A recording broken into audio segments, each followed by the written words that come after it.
Welcome, willkommen, vitami, benvenido. It's good to see you again, Ian. How you It's doing? the Inspeeritalk podcast. I'm Ian Tidder.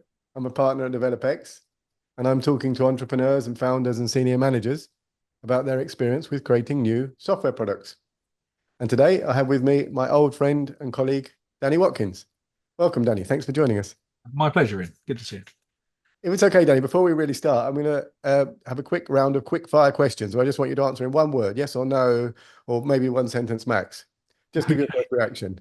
Okay, so how about, it's all about starting software companies, experience as a founder and so on, experience as a manager as well, which I know you also have.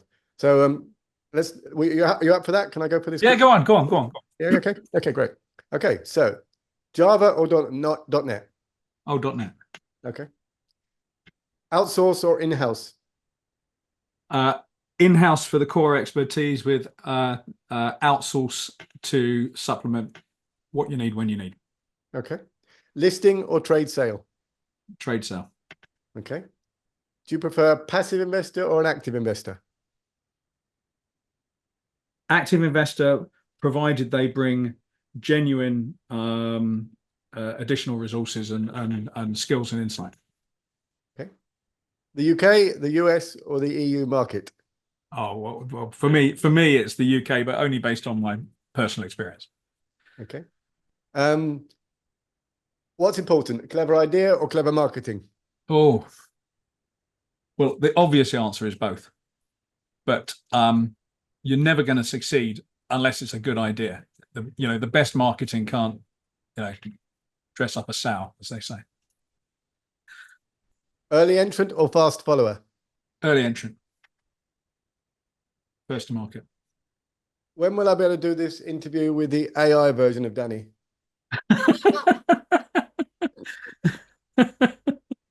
Hopefully not in my time. Do you think AI changes everything?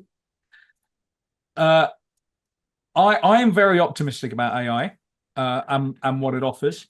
AI is obviously being used as a much broader term than what we're currently seeing. Large language models and understanding of human speech and that kind of thing. AI is being used as a kind of a catch-all term.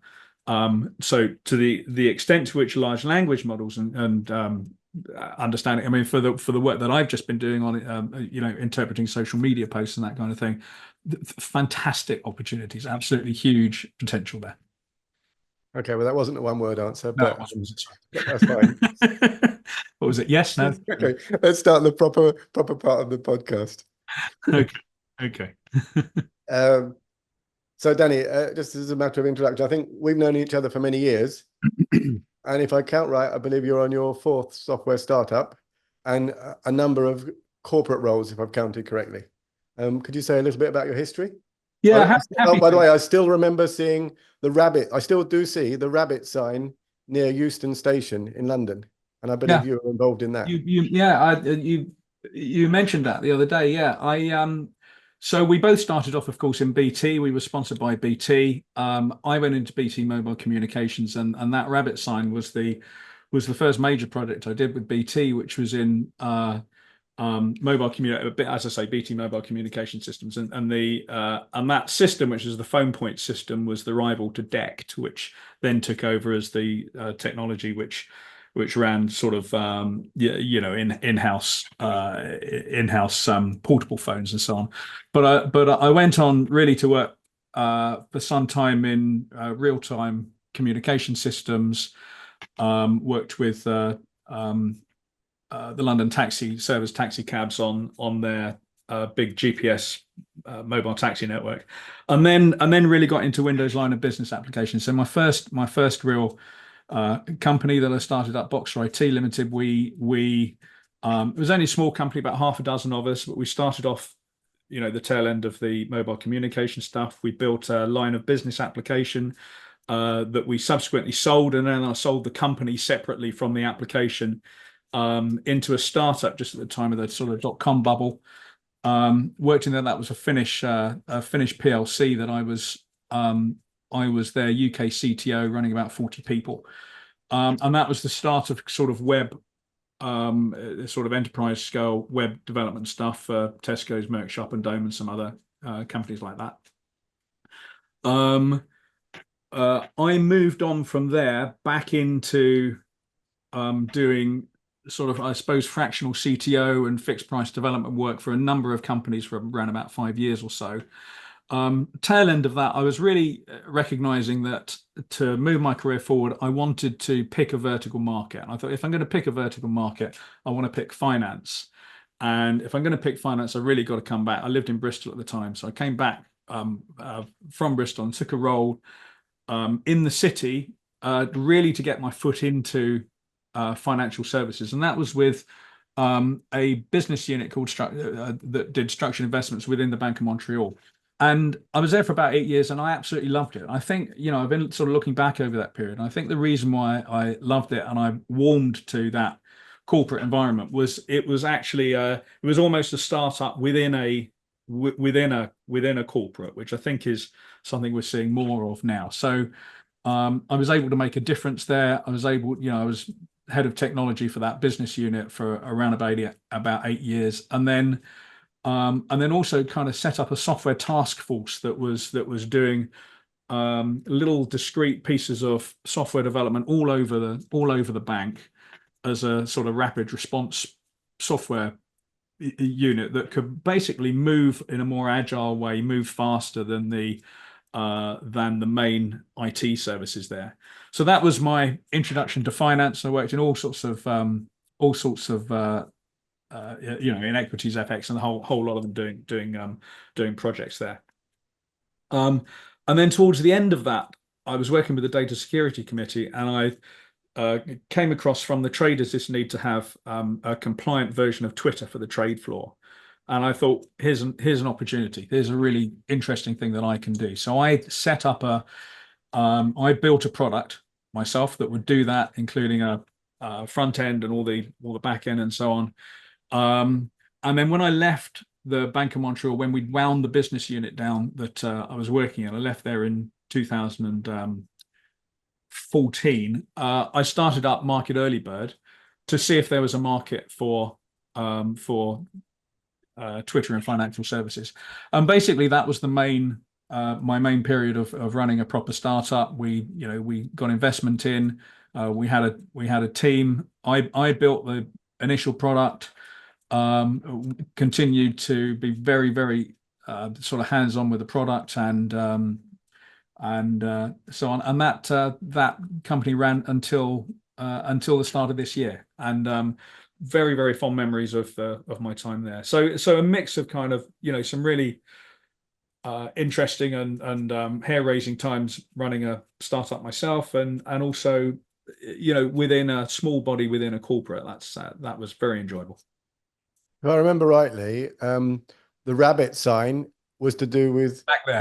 Going back there, are we? Yeah, well, yeah, it's to do with cordless telephones. Yes, it was. And probably most of the people that would watch or listen to this wouldn't even know what a cordless telephone is, because they don't really exist anymore. And it was about using cordless telephones when you weren't at home, because normally a cordless telephone only works when you're at home. Well, what it was there was at the time, if you remember, there people couldn't yet afford mobile phones, and yet the red phone boxes were all being vandalized. So it was a kind of a stopgap solution where you effectively had the same kind of portable phone that you would today have in your house, but it only worked when it was near a phone box. It was an extraordinary idea. I was going to ask you how you think the market's changed over your career, but do you think the market has changed, or the technology's obviously changed? How can we differentiate between how the market has changed and how the technology has changed? Because Rabbit is now, is totally redundant, sadly. And many technologies that have been implemented in the past have become totally redundant. So do you think, in terms of the way we create software, we are reacting to technological changes or reacting to more market changes in terms of consumer demand, or how are they connected together? Well, obviously, it's it's an obvious thing to say, but the entire world has changed, and whereas once upon a time within, say, a corporate environment, applications were kind of foisted on the employees as this is what a business application looks like. Get on with it and use it. Today, people are much more au fait with using really unbelievably slick, beautiful applications on their smartphones and so on, and that's driven an expectation of every part of software product that we use, that it has to be absolutely fantastic. It can't any longer be clunky. So we expect it to be extremely performant, extremely rich, and reliable, and and interesting, and doing stuff that we just would not have thought was possible before. So I think it's that. I think that's a driver, and obviously that puts a huge expectation on any piece of software that we launch, even as a kind of minimum viable product. A minimum viable product still has to be slick and good and enjoyable and fun and engaging and addictive almost, even as an MVP. I think that's so. Whether that's that the market has driven the technology, or that the technology has enabled the market to have higher expectations of what can be provided. How did you actually create the first version of the various products that you've built over the years? Did you always use an MVP, or a bit more of a long-term approach where you already had the idea of the final product? Well, I think far and away the best example would be the Twitter product that I built in early bird, and at that point I was actually working within the Bank of Montreal, and I said, look, this is a solution that your guys need on the trade floor. I want to provide it, but I want to provide it as as an independent provider. So that needed a legal agreement and everything else to do that. But what I then had was the luxury of an audience that wanted my software, that weren't paying for it, that I could walk up to the trade floor and talk to them about what is it that you need, what do you like about it and what do you not like about it. At the time, my expertise has always been on the .NET stacks, kind of since it was invented, and Microsoft and so on. And so the technologies that we were using at that time were C# at the back end, and Silverlight or WPF at the front end. And I built that whole thing, sort of generated an application which I thought would meet their sort of basic needs. But it is quite extraordinary. As soon as you put something in front of real users, their extraordinary ability to want something totally different, or something that was totally different to what you thought that they wanted. So it's absolutely invaluable to have that kind of friendly feedback from interested users at that MVP stage. I was going to ask you how you got your ideas for your startups and for the products you developed as part of a corporation as well. It seems like there's a kind of synergy between the two, right? You're in a corporation, you have a department of people that have a problem, and you can think of a product that can help solve that. So yeah, I mean, absolutely, and they do say about whether it's an invention. If we used to call these things inventions, didn't we? Whether it's a startup or a business or whatever, I think it's Alan Sugar that always says, do what you know. So by far the best opportunities are those ones where you're working in that environment and you come across a problem that needs to be solved. And there were, other examples of within a corporate environment of for example, the risk analysis for some of the portfolios that we're working with, really complex sort of structured credit portfolios. And I think, what's interesting about this kind of product development is that what the users know is that they've got a problem. What the technologists know is that this is what technology can offer, what as a, whether it's an entrepreneur or a product manager or whatever, what your job is to say, where do we bridge that gap? What is the problem? What do the customers think that they know, but they think that they need or believe that they need, but the customers don't yet know that what they need is an AI backed NLP, this, that, and the other, because that's where the technology comes from. And so bridging that gap and saying, look, we could do this kind of thing with the technology. We could we could provide your risk reports where the big problem is people changing formulas in spreadsheets or something. We can do this to solve that problem. So if you can do that, and if you can find the right product that solves their need, but is also driven by technology as well as what the market is saying the market wants. So it sounds like you've created the products mainly with a particular customer in mind. You've seen that this customer has a problem, you know what technology can deliver to them, and you create a product based on the first customer's requirements, and then you add to that to make it applicable more generally in the market. Would that be very much so? Yeah, very, very much so. And this business about the minimum viable product, kind of really exploring the way to say, okay, now, Mr. Customer, now that you can see it, now we can start to kind of visualize what it can do and what the customer needs and so on. But there's also there's some fantastic books about this. I think it's called Bridging the Void or something of that type. Yeah, where you can build that for your. Sorry, but we'll find out and put it in the notes. Where what startups often do is they find that set of early adopter customers, and they build a product for that. But what they miss is that actually the mass market needs something slightly different. And in order to get from those early adopter customers to the mass market, there's a big gap in the middle that you have to recognize. So sometimes you find yourself with customers saying, I really want one of these. And as a business person, you have to say, yes, I expect you do, because you're an early adopter, but only 2% of my potential customer base is going to want that. And that is really expensive to provide. And I'll be much better off doing this thing, which is going to appeal to the mass market. And that's what turns it from a product into a business. Somehow imagining what a particular customer's needs as a special case of a need for the mass market, where you can actually build a proper product. I think what's perhaps a bit different in your career, Danny, than in others, many serial entrepreneurs have only ever been entrepreneurs. And they've, like, you could think of Mark Zuckerberg. He's been an entrepreneur since he was 19 or something, right? So he's never had a proper job.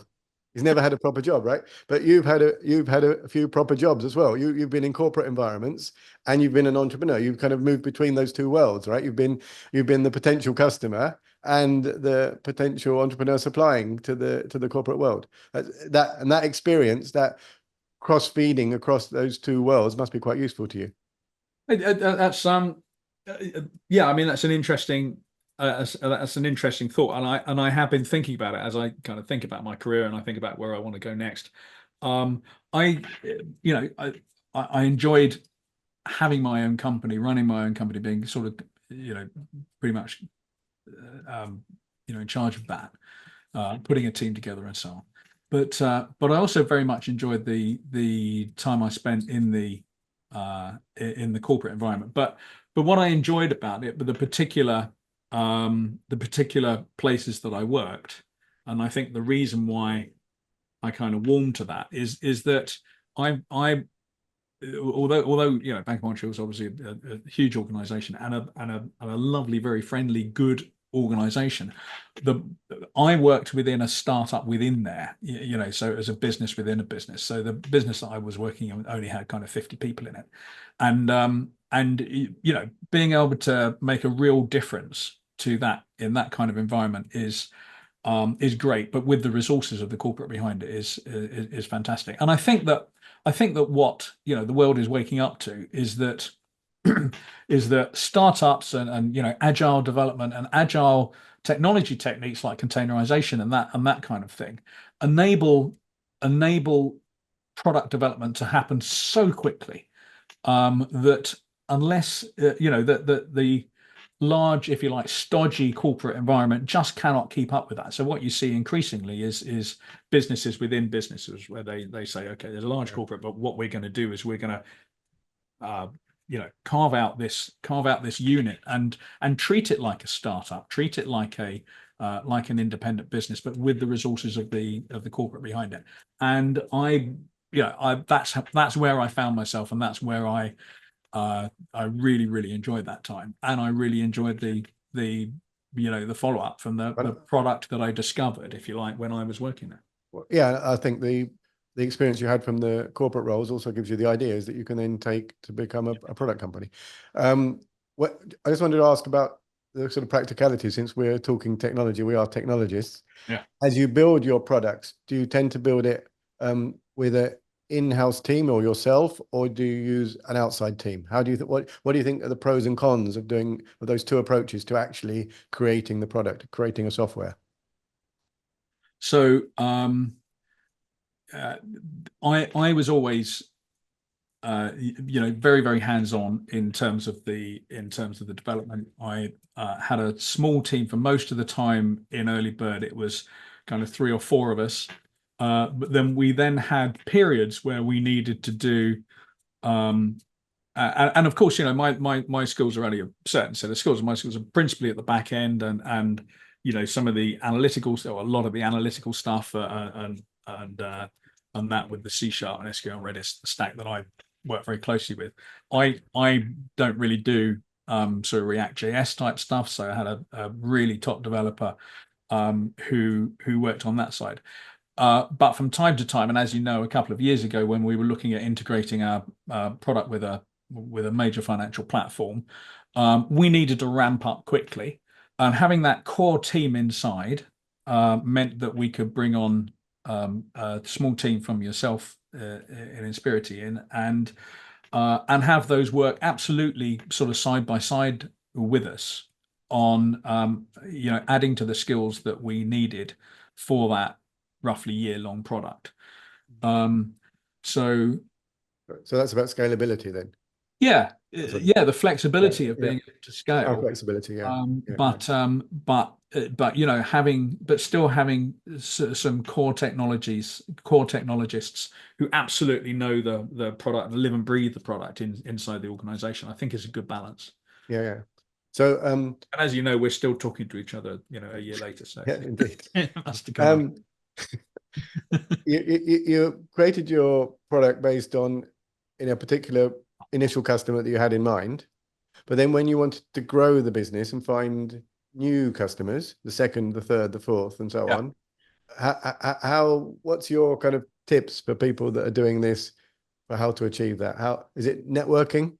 Is it cold calling? Exhibitions? How do you think it's great to spread the word about a great product that you've already developed and an MVP is already running at a customer?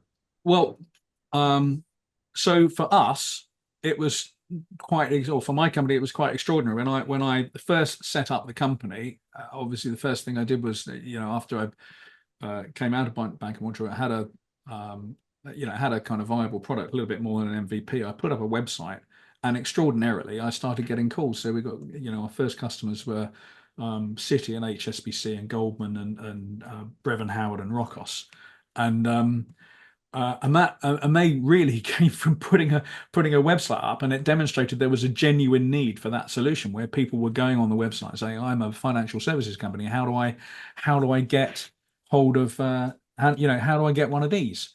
And that was great for getting those initial customers, got us off the ground. I then integrated the platform with the Symphony environment, and that gave us access to a much larger pool of customers. But in particular, that relationship with Symphony meant that we were talking with customers, not a trader on the trade floor, but the people that actually held the budget. So from there on, and of course I had a small sales team, and fantastic for much of the period, a fantastic sales manager who really did all the work. That was about, we were going to the conferences with Symphony, we were networking with the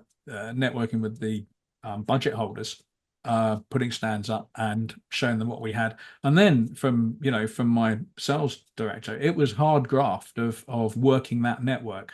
But it's interesting, when I'm just kind of thinking back at various times, we tried everything.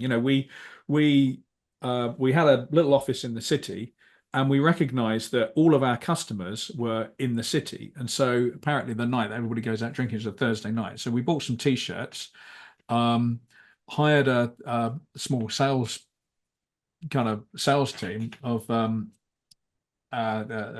bunch of people, and we literally went to all the pubs in the city, and we're just networking with people with our funny t-shirts on, handing out leaflets saying, can you get Twitter in your organization? How do they expect you to keep up? This kind of thing. We did the whole thing of sort of what Alan Sugar would expect the apprentices to do, getting out there on the streets and doing the hard graft and selling it. But that kind of combination really of websites and networking and exhibitions and every way that you can get your name out there was how we got those additional customers. But if we're talking now about how to scale an organization after you've found that first customer and the MVP, the first customer, and then you've got your second and third customer, you're doing so many things. You're going to these pubs with the t-shirts, you're developing the software, you're creating a website. You had so many hats. You were the CEO, you're the CTO, you're the CMO, even the CFO. How did you handle having so many hats? And how did you find other people to perhaps take on some of those roles and offload you a bit? Well, I mean, absolutely. So when we started things up, there were periods where I found myself doing stuff that almost anybody could do better than me. Like doing the VAT and doing the accounts and stuff. And you have to very quickly recognize that actually, my skills are best directed here, which for me is the technology end and the product end and the communicating that product to the customer, and that whole stack, if you like, of the customer, product, architecture, technology development. That stack is where I work best, and it is extraordinarily frustrating, as I say, when you can't devote enough time to that. So where I, after not very long in the business, where I found that was the case, I managed to get in a really, really good head of sales. And so, in terms of sales, I would have a very short daily catch up with him, but then, weekly, strategy, where are we going with this? Same with the more sort of COO roles. I offloaded that. We had a guy a couple of days a month doing that. One of our investors became increasingly involved in the company, so he took on some of those roles as well. So I mean, the lesson that I learned from this actually was I started up Early Bird on my own, and it is a very, very tough and very lonely task doing that, and you need a combination of skills which any one person is not going to have, and they're not going to have time to do it. So if I ever did that again, and who knows what the future holds, but if ever I find myself in that position again, absolutely the most important thing is to have somebody that you trust, who's alongside you, as a similar kind of level of shareholding, but with complementary skills. So in my case, somebody else is doing that commercial stuff, and I'm concentrating on building the best product that we can. So you try to make sure that your time doesn't get stolen by all the tasks that you're not really the best at. Yeah. You find specialists to do those, and you focus on what you're good at, which in your case is technology, communication, and ideas, and putting those ideas into practice. So you mentioned investors. You've obviously had a number of these startups, some investors. What kind of investors do you have? How do you find, what do you think is the best way as a startup to find investors? And is there not a risk that they could look over your shoulder too much and cramp your style? How does that work? So the relationship with the investor must be very sensitive. Yes. Yeah. Yes, it is. And there's a mutual trust there that, well, in particular, I suppose, a trust from the investor to the guy that's running the company. I can make my presentation and everything else. They put a significant amount of money there. The trust is that you do everything in your power to deliver that. and provided you do that and you meet that trust, your investor, they're it's a risky investment, and they recognize it's not always going to work. But if they can see that you're making the right decisions and that uh, you're keeping your end of the bargain, then I don't think there's any reason to fall out with any investor. So in my case, it was quite Like a extraordinary. supportive investor. Yeah, absolutely. It's Yeah, quite yeah, yeah. extraordinary. Our main investor um, was in fact the head of group from the bank that I worked in. All right, okay. And You knew it, known them for several years he'd before. known me for 8 years. He knew I was able to deliver stuff, and I went to him and I said, "Look, can you have a look at this business plan? I'm not expecting you to invest." And he looked at it and said, "Actually, this looks like a fantastic opportunity, and I know you." So he became the lead investor, and then but from then on, it was kind of it was networked people, and we never raised money from the VCs. From us, it was kind of angel investors and early stage investors, presentations to those and so on. But again, I had a great relationship with them, and and that I think that trust was met all around. It was a matter of mutual trust and being very supportive and Yeah, difficult times and understanding that there will be difficult times and yeah. knowing how to get through that. Yeah. And being frank, I suppose, sharing.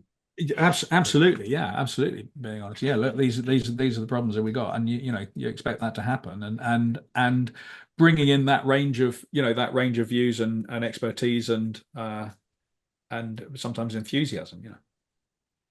As an entrepreneur with all these hats and all of this going on, didn't you ever have moments when you just wanted a holiday and you wanted to hand over the responsibility to someone else? No, I did have holidays every now and again. All right. I would take my computer on the holiday, and You did or you did not? yeah, absolutely, Yeah. absolutely, yeah. Yeah, it becomes absolutely part of you go to bed thinking about it, you wake up thinking about it, you're on holiday thinking about it, you take your computer on holiday thinking about it. But that doesn't mean to say that you have to, if you manage your time properly, hopefully you can manage to, take a week off without writing software every day while you're sitting around the beach. But you want to stay involved in the company. You want to be there to know what's going on. You don't want to come back and everybody say, "Well, sorry, it all finished while you went away for a week." So I never saw that actually as a and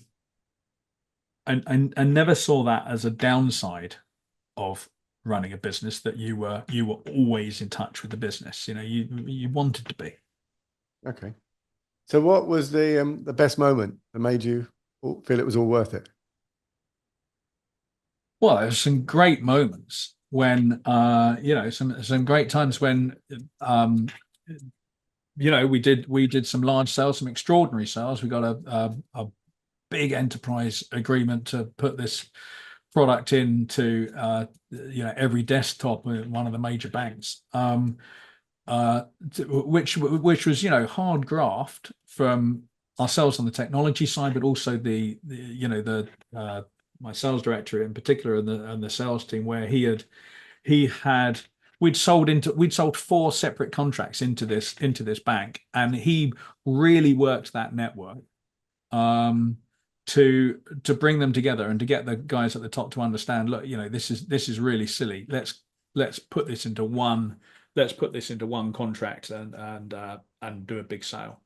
And yeah, so yeah, I mean, I suppose from the one of the other things that was, so that's an example on the commercial side, but also on the technology side. I just had a brainwave one weekend about how we could solve a problem of being able to pull in the masses and masses and masses of people talking about financial technology and boil this down to the stuff that was interesting for traders.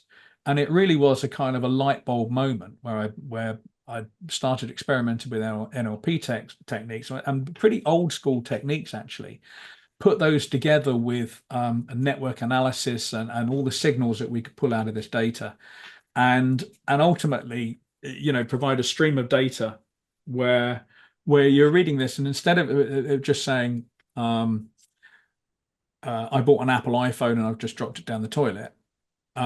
It was all the ones that were saying, Apple's just done a deal with the Italian tax authorities, and just suddenly this all kind of worked, that we could differentiate people. Although that they were talking about a financial entity, they were focused on finance, and it was interesting to traders. And seeing that germ of an idea, come into fruition, and it literally was kind of, a few weeks burying myself away, building that initial system, which then underpinned the product for the next 5 years or so, and was the part of the product that really, at one point we were identified as the best technology of its kind doing this kind of analysis. So from both a technical and a commercial viewpoint, you have your highs and your lows. In terms of helping other people or sharing some of your experience, could you share a really bad decision that you've made and perhaps another really good decision? Oh, okay. Well, I suppose that over my year, one of the challenges with leading a team, but also moving up the chain, perhaps your CTO or even kind of a technical CEO. One of the challenges is, from time to time, you do lose a little bit of your hands-on experience with that technology, and so there'll be times when somebody is saying we should do it this way, and you think, okay, well, I have to go with their recommendation because I trust them, and but my gut feel tells me it's wrong, and I don't know why, but my gut feel tells me it's wrong, and Go with the gut feel. Sorry. Go with the gut feel. Is that the? Well, there've been a number of Ultimately, times, whether it's with the technology or whether it's with people, or whether it's with a direction that you go, your gut tells you to do something, and your head tells you to do something else. And my experience is your gut is always right. Your gut is always right. And I'm without going into too many details, I know of kind of technical directions that we went when I found myself a little bit divorced from the front end software that turned out to be the wrong decision. And one thing that comes with experience, I think, is just that gut feel of, no, this just doesn't feel right to do it that way. Yeah. Okay, Danny, it's been really interesting talking to you today. Oh, it's a pleasure to see you again, Ian. Yeah, very well. Yeah, and you too. So thanks so much, and yeah, good luck with whatever you do next, whether it's another entrepreneurial venture or another corporate role. It's like you've had an amazing career. So and hearing the stories from it is it always interesting and always very enlightening. You too, and it's an absolute pleasure. All right, take care. Thank you so much. Bye-bye now.